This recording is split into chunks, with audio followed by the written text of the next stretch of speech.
रशियाचा युक्रेनवर विध्वंसक हल्ला.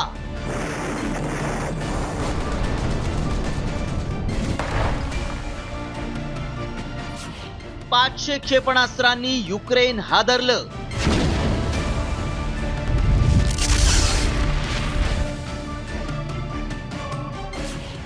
ड्रोन युद्धाचा थरार.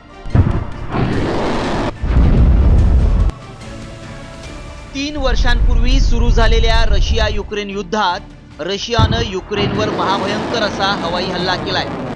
युक्रेनच्या हवाई हद्दीवर रशियाचा हा आतापर्यंतचा सर्वात मोठा हवाई हल्ला मानला जातोय. रशियानं एकाच रात्रीत युक्रेनच्या पश्चिम, दक्षिण आणि मध्य भागांवर ड्रोन आणि क्षेपणास्त्र डागली आहेत. या हल्ल्यात 477 ड्रोन आणि 60 क्षेपणास्त्रांचा समावेश होता. त्यामुळे रशियाचा युक्रेनवरील हा विध्वंसक हल्ला असल्याची माहिती खुद्द हवाई दल प्रमुखांनी दिली आहे. युद्ध सुरू झाल्यापासून रशियाचा हा सर्वात मोठा हवाई हल्ला होता. त्यावेळी युक्रेनियन पायलटच्या शौर्याला देशभरातून सलाम केला जातोय.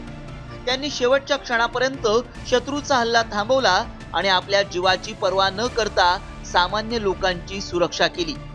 युक्रेननं यावेळी रशियाचे 249 ड्रोन हल्ले परतावून लावले, तर 226 ड्रोन आकाशात उद्ध्वस्त करून टाकले. मात्र या ड्रोन हल्ल्यावेळी युक्रेनच्या पायाभूत सुविधांचं मोठं नुकसान झालंय. 7 जणांचा या हल्ल्यात मृत्यू झालाय. रशियानं युक्रेनचं F-16 हे लढाऊ विमान उद्ध्वस्त केलंय. युक्रेनकडे मर्यादित F-16 लढाऊ विमानं आहेत. 2024 मध्ये नेदरलँड्स आणि डेन्मार्ककडून F-16 विमानाची खरेदी करण्यात आली. रशिया युक्रेन युद्धात तिसऱ्यांदा F-16 विमान उद्ध्वस्त झालंय. रशियाच्या हल्ल्यामुळे युक्रेनमध्ये नव्यानं अस्थिरता पसरली आहे. या हल्ल्याच्या पार्श्वभूमीवर शेजारचे पोलंड आणि इतर मित्र देश सतर्क झालेत.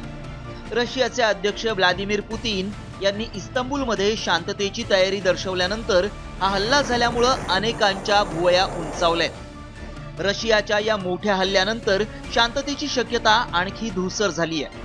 त्यामुळे चौथ्या वर्षात तरी युद्ध थांबणार की रशियाच्या या मोठ्या हल्ल्यानंतर आणखी भडकणार, याकडे जगाचं लक्ष लागलंय. रिपोर्ट साम टीव्ही न्यूज.